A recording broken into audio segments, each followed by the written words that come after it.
We are. Yeah, it looks like we're good. Okay. All right. Wait So for the apologies window for to the come up. delay, but I think we're going to get There we go. started. So thanks everybody for joining us. This is going to be our developer stream where we're kind of going over the design of the game and getting direct feedback from one of our big Kickstarter backers, Jeff Howard, who has been kind enough to join us today. So we got Jeff set up. He got a webcam. He's all good to go. We're seeing his smiling face, and he's been able to spend some time with 0.5 build of Into the Stars, which went live on the 18th. So I hope you guys got a chance to check that out as well. So today is kind of all about playing through the game, getting Jeff's impressions on it, and kind of talking about the experience moving from Kickstarter into where we are today, and then also taking questions from you guys and getting your feedback as well. So if you have any thoughts or impressions about the things we're talking about, or stuff that you snagging questions that you guys have had, please feel free to throw those into the chat, and we'll discuss those as well. So obviously joined by Jeff and our creative director Roy. So we're just going to kind of play through the game and kind of talk about some of the things in the Kickstarter process and also the game itself. So let's go ahead and get started. Jeff, do you kind of want to talk a little bit about your first impression of Into Stars in terms of hearing about the Kickstarter, wanting to get involved and to support it? What kind of drove that decision? What initially got you excited? So I think I first learned about it through a Facebook suggestion because I guess the internet knows everything that you like right now, and it was nice because I got to learn a little bit about the project that you were doing. I've always liked space exploration games, strategy games. It's a lot of the ideas and concepts that you had just really appealed to me. And it was my first big Kickstarter, funding effort. But I thought what you guys wanted to do was something that I wanted to see, and I wanted to help to make it happen. So far, you guys have done a fantastic job. I'm really impressed with some of the early builds. Sweet, thank you. Yeah, it's been a crazy journey for us, and I think that what you said kind of resonates for us as well. I mean, this is a very different type of game, one that really harkens back to games of the '90s that we kind of grew up on, but puts a really modern tilt on it, and that's really what we wanted to do. And it's awesome to hear that people like yourself got that as well, and that really resonated and said oh, okay, I want to make this happen. Because that was really the goal for us too. So let's talk a little bit about the latest build. What are your thoughts after playing, spending some time, and to kind of share what experiences you've gone through lately in playing the game. What's been interesting for you? Well, I think that the balance of resources tends to really create a good amount of engagement and commitment into wanting to make your crew happy, your civilians happy, trying not to run out of fuel or food or any of the other things that you're trying to get. So customizing right from the beginning to try to get the right modules, to try to build the right crew, helps you to immerse yourself really early in the game. So right from the onset, you're trying to manage everything, and it always feels like there's something scarce. Like I have to stop at the next planet and get more hydrogen or get more biomass, or else everybody's going to die. And planes are chasing me, and if I'm not completely prepared, I'm going to get blown up. Absolutely, that's definitely a big part of it. So in going through that experience, where have you found that you've been more successful, in terms of repeated journeys? What have you really learned that's helped you on the next journey? Things that you've decided to change in terms of strategy?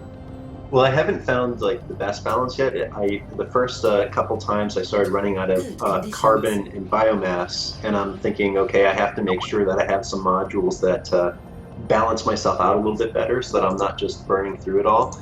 But it was just shifting the scarcity from one resource to the next. So I'm still kind of experimenting, trying to find out, how I set everything up well in the beginning, because that's really, I find, crucial to early success, and, not running out of something very quickly. The first time my civilians just started dying off rapidly because they ran out of food, and so you really have to make sure you're doing that well from the beginning. Yeah, yeah, I'd absolutely agree.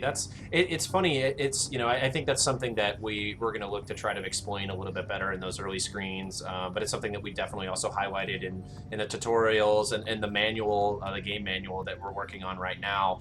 Is really calling those things out and giving specifics to people. Is like, hey, like you can do whatever you want, but you should probably think about really balancing these things out so that your people aren't starving on day 5 or there's no oxygen. Yeah, So I think yeah. Go ahead. I think that's the difficult part too. Is try. You can only explain so much, but when the best method is going to be kind of a little bit of trial and error, but more so of just experiencing it, because while a lot of things may seem familiar, it's still being done in a different way that you don't really see out there. So a lot of times you're just kind of trying to find the best way for you. I mean, everybody plays a little bit differently, so a lot of it's just finding your preferred method of going about with resources and module types and all that stuff. So I think that's kind of it's always interesting to see people and how they play, and you see things that you're like, oh wow, like I hadn't seen anybody do that, or anything like that. Yeah. Speaking of preferred method, Jeff, like so if you can see the 3 options that are up on the screen right now in this planet exploration, so between the small village, hidden cave, and recorded history, what do you think we should go for?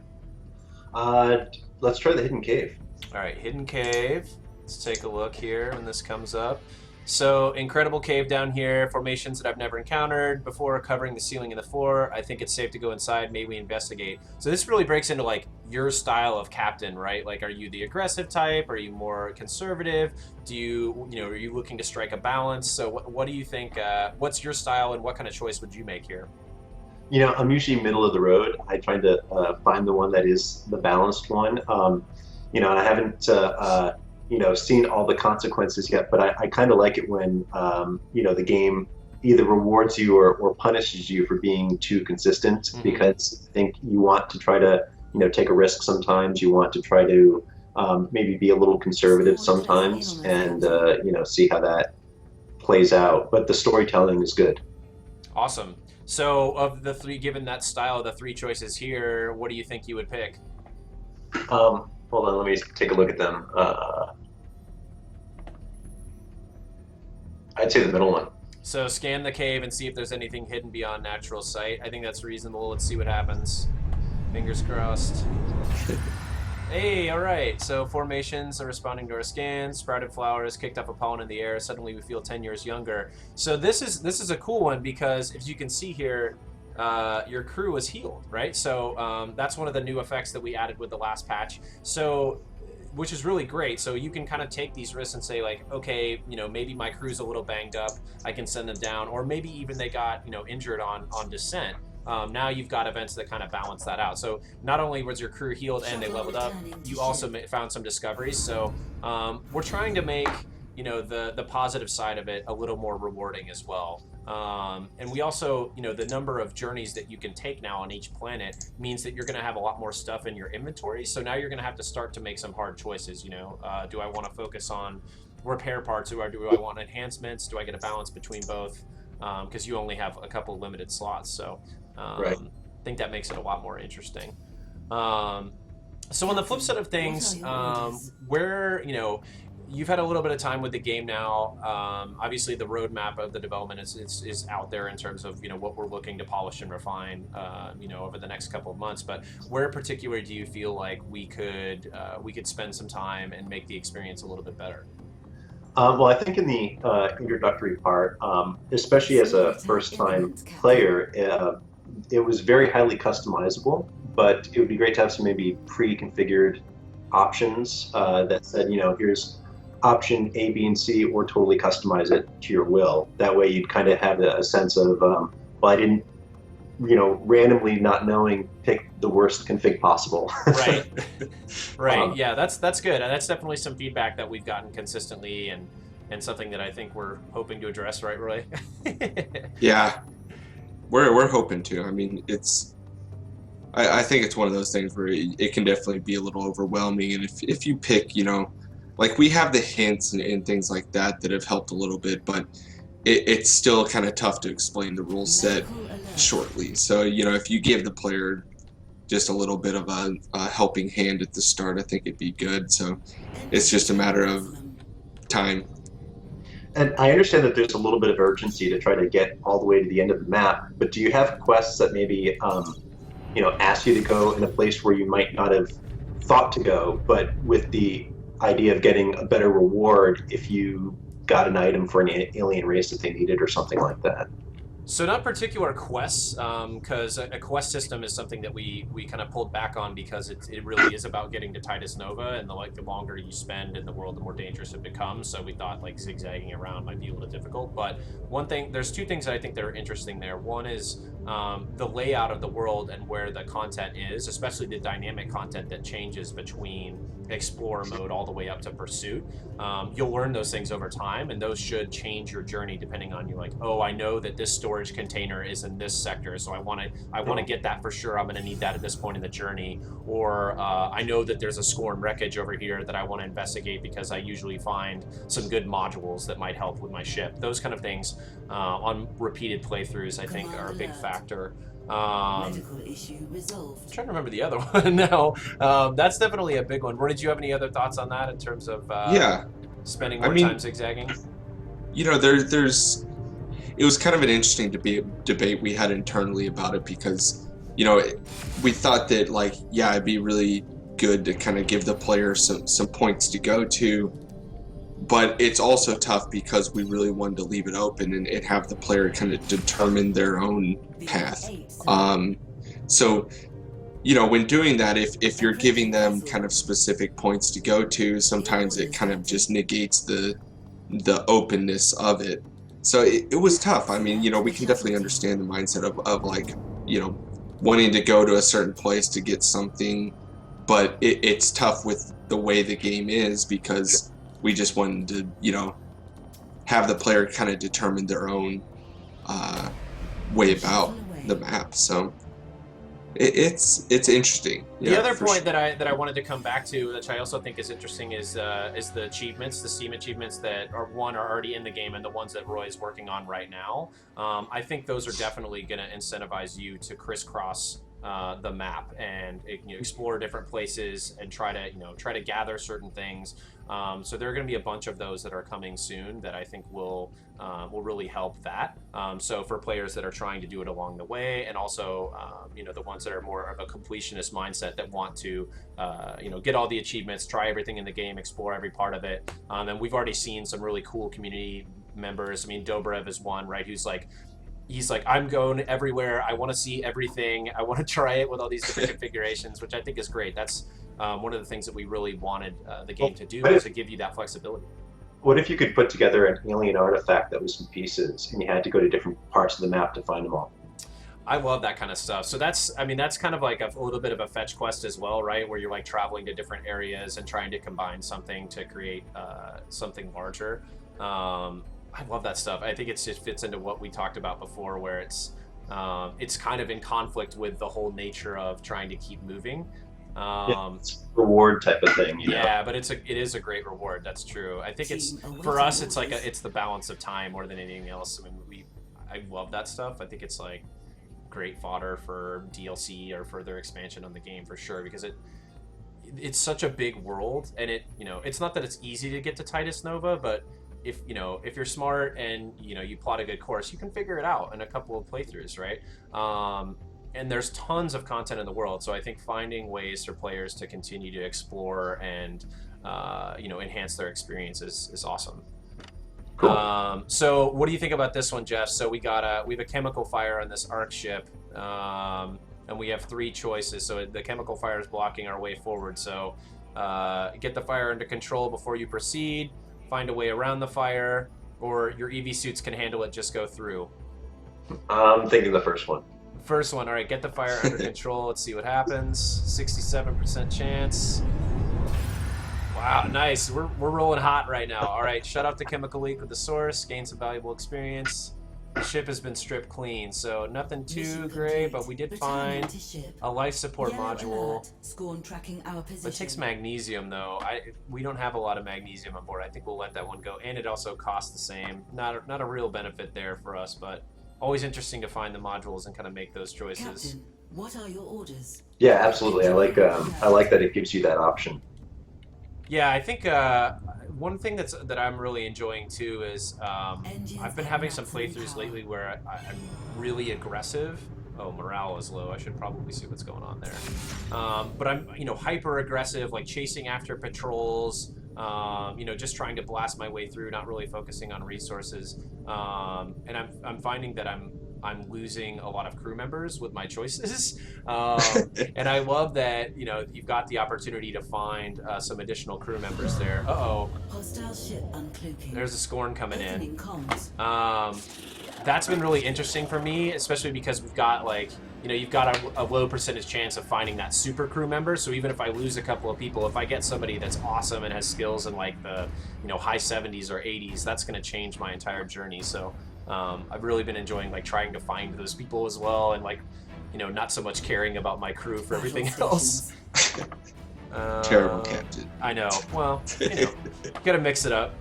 All right, so let's see. Let's get some good engineers in here. Get a good medic. And a good commander. So Jeff, tell us about I'm sure you've experienced some combat at this point. Tell us about your experiences with combat and what you found to be interesting, and also maybe what, if any, strategies that you've learned to employ over time. Well, yeah, the triple Scorn encounters tend to be really tough, for sure. I can usually do a pretty good job with one or two of them. I like the way that the color cycling keeps you sort of engaged in paying attention to the battle rather than just the controls. And I like the timing of being able to dodge the fire if you kind of understand and time the charging of the weapons, and those types of things I think make the battle system a lot of fun. I think they're having other options. If you were to take out their weapons or their shields, would you be able to avoid the battle or get them to flee or something like that? Because otherwise you're really incentivized to just destroy the hull every time, as opposed to wanting to wear them down. But maybe I just haven't experienced enough alien races to see if there's other races that react differently. Well, so I think one thing that's interesting there, and you mentioned, fighting 3 Scorn at a time. That's one of the areas where taking out their modules becomes really useful. Myself and Roy, we always go for modules first, because particularly with the lighter classes, you taking out their modules is going to allow you to kill them a lot faster, which means it decreases the likelihood of me actually taking damage. So you can see here he's charging his super weapon. Oh, come on. So you notice his shields are down now. I mean, if I hit him with one of these torpedoes, you'll be able to see the amount of damage is so much greater. Roy, do you want to talk about some of the other advantages to taking out modules? Yeah. I mean, there's especially with 3 combat, that's something we've been working on, the tuning and all of that, to kind of help make sure that it's not just super overwhelming, because I think before it was kind of on the realm of unfair unless you really knew what you were doing. But each of them is a little different. They'll have, if you take my preference is to take out their shields, especially in single or 2 enemy combat. Take out their shields and then just blast their hull, and they'll be dead pretty fast, because their shield does absorb a lot of damage. If you're just attacking their hull without taking out their shields, it'll penetrate, but they're still going to absorb a decent amount of the damage that you normally do. So I like to take out their shields first in those instances, but once you get to the kind of 3 of them, it becomes almost necessary to at least take out one of their weapons so that you have to deal with less, because with 2 defensive mechanics, it's going to be a lot easier to deal with 2 of them versus 3. So you know, you can kind of focus on one, maybe with your lasers to take out its weapon, and then be able to focus on the other shield to take it out. So I mean, there's a decent amount of strategy there, but it's definitely beneficial to try to aim for their modules. But if you're just fighting one guy, you can generally just take out their hull if you want. But yeah, I mean, I think everything that we've added in the defensive maneuvers and things like that really help allow you to focus on some of the modules and Engineering. Well, on cool. the That enemies. helps, I think, me to get a little jump on the tactics. So yeah. Yeah, definitely. And I think I would suggest to you and like anybody else who's relatively new to the game and trying to figure out combat, there's an awesome image that we created that's on Steam that you can check out. That's kind of a combat overview. It's also going to be in the manual. It's in the quick guide that we have. Those are all available on Steam. I would definitely recommend checking those out because it breaks down like every component of combat and really gives you some insights into the tactics that'll help make you successful, especially when you're facing multiple enemies. One, for instance, that I think is another really good incentive for targeting like the weapons module, Jeff, is when you hit it now, the weapons module, it will change the frequency of that enemy's weapon.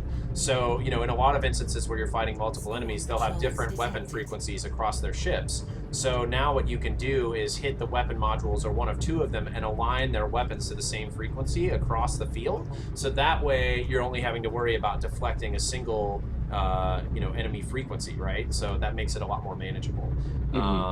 So yeah, so I mean, stuff like that I think definitely goes a long way. But the shield one is huge for me too, just because the amount of damage that you can do, especially, you know, if you found some alien tech with like cool new torpedoes or stuff where you're doing heavy damage, you know, you knock out their shields, boom, they're gone in one shot, which is a lot of fun. So yeah, that's pretty big for us too, I think.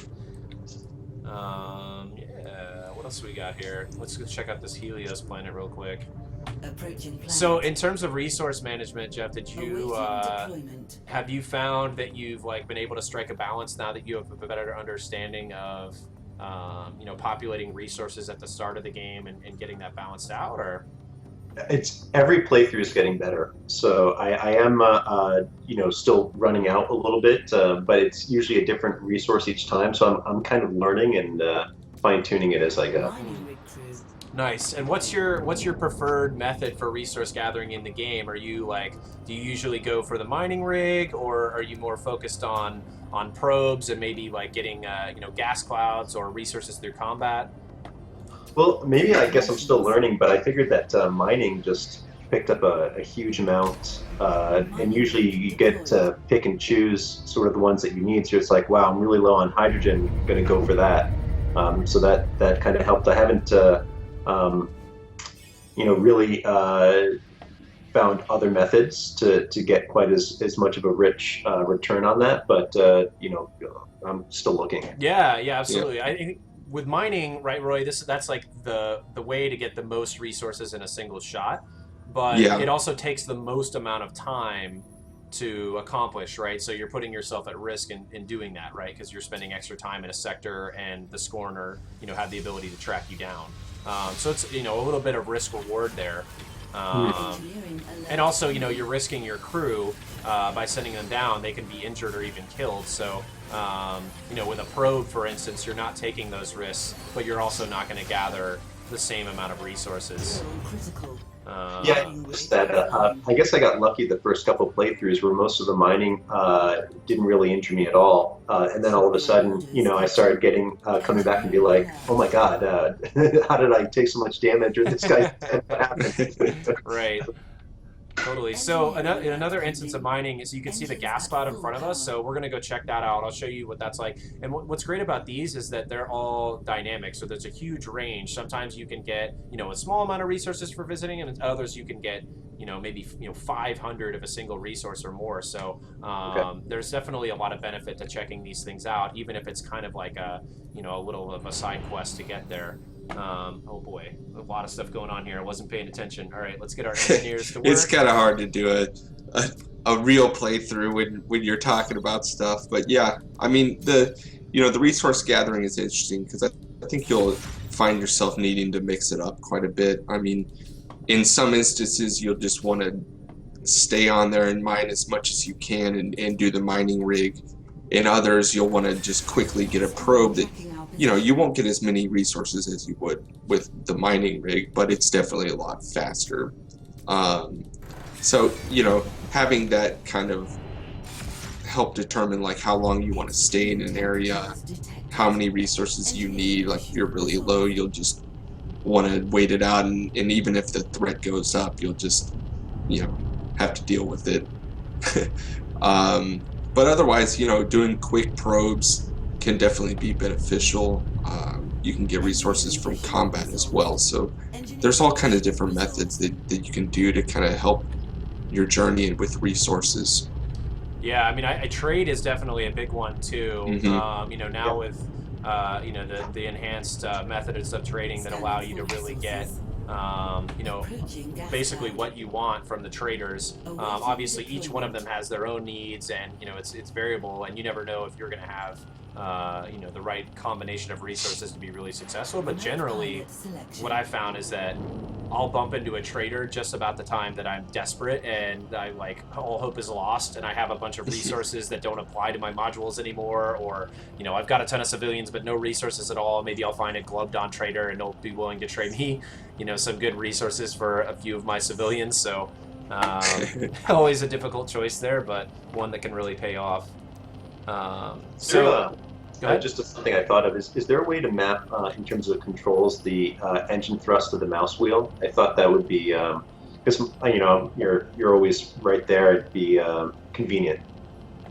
Roy, do you want to talk about remappable controls and how it's something we're looking at? Or yeah, it's definitely something we're looking at, because not only for just allowing players to play how they want, but whether they're left-handed or one of the instances that got brought up on the forums was the French keyboard, and how that's a different layout for players. So it's something we really want to do, and in the past it wasn't very easy at all for us to do, but we've been looking into it, and it's something we definitely want to address.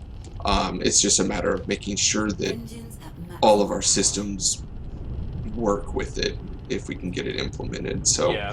I think it would definitely help a lot of players. Yeah, I think it's huge for sure, because everybody has their preferences in terms of controls. It's just a bit of a challenge with our systems and our UI, but there has been some new changes that have come in to Unreal Engine 4 recently, and we're looking at those, evaluating whether or not we could actually integrate something like that or a different solution. So if we can, we definitely will. I mean, I think that's the case with controls. Yeah. I think that's definitely key.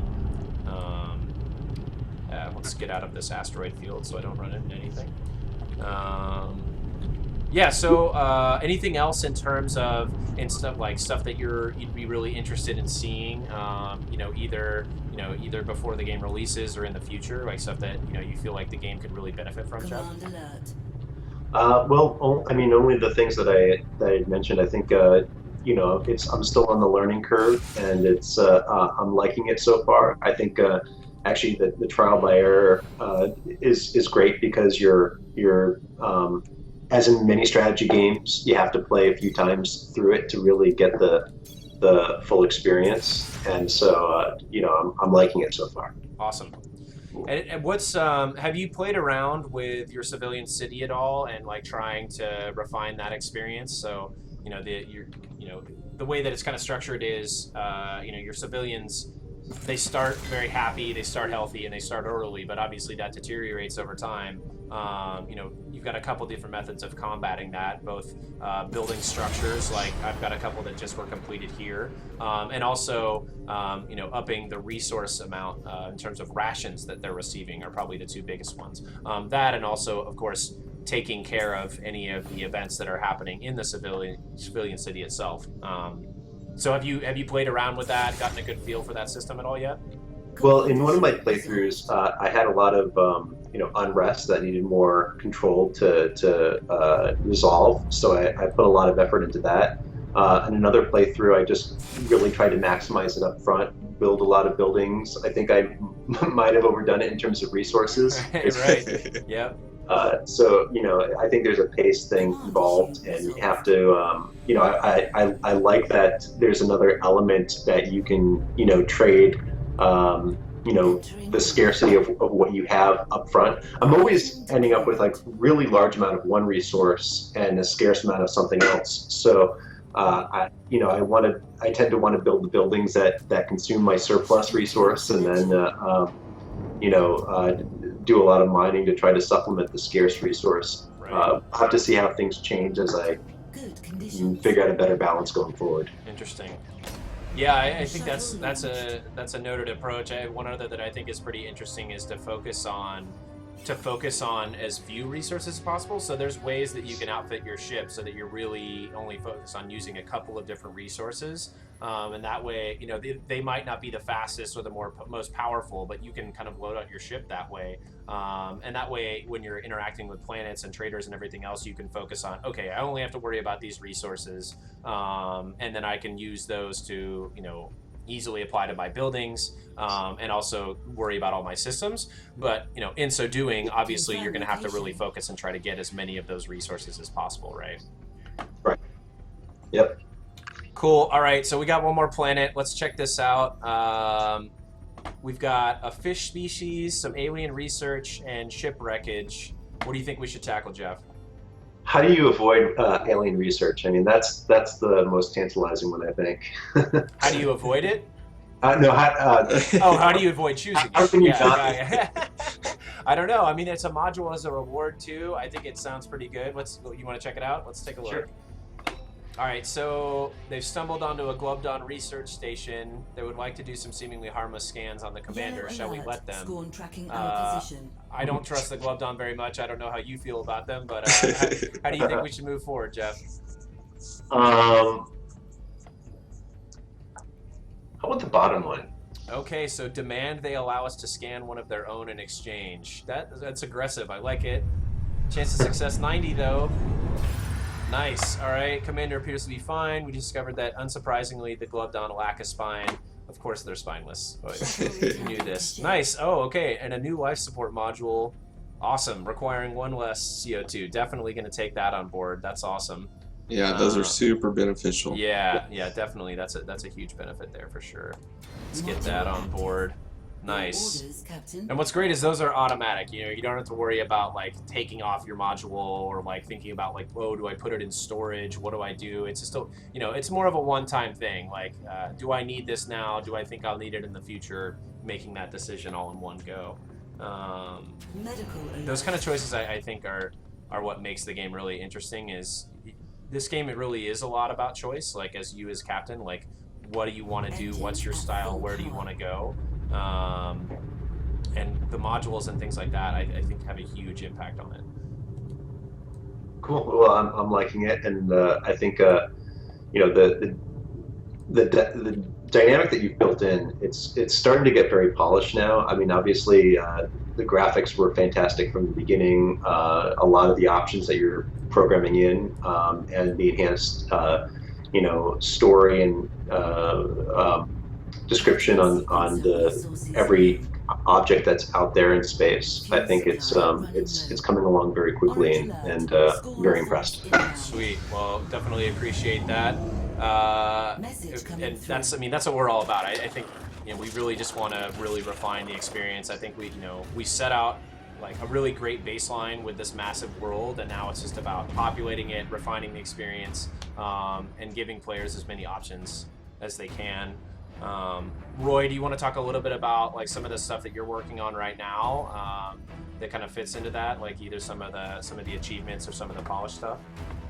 Yeah, I mean, the polish is kind of just across the board. We're trying to make sure that everything is, up to the standards that we think it should be, or as close as we possibly can. I mean, right now I'm not working on like super exciting stuff. It's mostly just, trying to come up with achievements that we think fits, into the game, but not ones that, are just obviously like, oh, collect 100 of these and, that kind of stuff. So it's about, finding achievements that are achievable enjoyable for players without, you know, feeling like we're forcing them to just do things over and over and over. Outside of that, you know, I'm looking into, you know, some of the technical issues, you know, that we've been having with, you know, just some of those polished things that, like, for instance, the save and exit crash and getting to the end map, some of the map transition stuff that we have that have been a little problematic for some people, things like that just, you know, put a little bit of a damper on the experience of playing the game. I mean, before that, it was all about just kind of trying to tune as much as possible for the 3 different difficulty modes, trying to, you know, add things in that's like, okay, if 3 enemies are there, let's, you know, change their tuning variables on the fly so that it can help feel a little bit, I guess, more polished for the player, or easier, or whatever it needs to be. But across all the difficulties, you know, it's not easy, but the more things we add like that gives a different experience for each difficulty that the player plays, and it isn't so much just like, oh, you do more damage and you have less health. It's more about kind of creating a custom experience for the player. Jeff, in that regard, did you have any thoughts on things that you would love to see with, like, Steam achievements, or anything you feel like would be a really cool accomplishment for players in the world? Enemy missed, Captain. You know, at this time, I guess I don't have a lot of ideas. I probably just need to, you know, get to the end first and make sure that I understand, you know, like all the things you've got hidden in there, because there's a lot of content right now that I'm going through, and you know, the achievements are always, you know, something you think about later, at least for me. I like, I get the more rewards that are game based, like better modules, better crew, better weapons. Those are the things that you know, get me more excited. Awesome. Right on. Well, I completely agree. Roy, I can't see the chat window at all. Do we have any questions from anybody in the community, anybody watching out there? Anything that you guys are interested in talking about from a design perspective? I don't see anything on there right now, but you know, let's open that up for people. If they have any questions, go ahead and chat. Cool. So I'm almost done with this guy. Let's see if we can knock him out here. Yeah, so, you know, what you were talking about, Jeff, that having more items in the world is something that we've definitely been slowly kind of introducing with each patch. And I don't know if it's something that players have noticed or anything like that, but, you know, having new modules and basically the idea was that you kind of give the player these modules in the game, so when they're exploring planets or exploring wreckages, they can find these items that either they're better variants of the modules that they're using, or they're just, you know, really powerful weapons, but things that you just want to help the player feel like, wow, I just discovered something awesome, you know. And I think that's something that we definitely want to continue to put in and have more of those that really, you know, boost the player and give them a big boost when they're playing, so that they can, you know, whether it's a torpedo that does like 95 damage or things like that, that can really, you know, help the player out in their journey. If they're struggling, they can find something that really helps them. Wow. Cool, yeah, I think those are, yeah, I'm looking forward to discovering all that, the tech that you put in there. Cool. Awesome.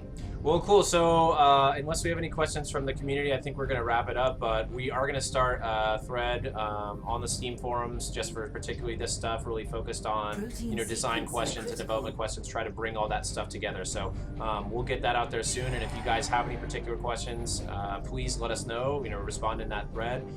We're really active there, so happy to answer anything that you guys put in front of us. But yeah, I think that's going to do it for us today. So thank you everybody for joining us. Jeff, thank you so much for your time and your support. Greatly appreciated. And then Roy, you're less appreciated, but you're here, which is cool. So thank you. Thanks again, everybody. We're probably going to skip the stream on Friday because we did this one today, but we will be back next week. So we'll look forward to seeing everybody then. So thanks again, and we'll see you soon. Good luck, guys. All right. Thanks so much, Thank Jeff. you. Bye. Life support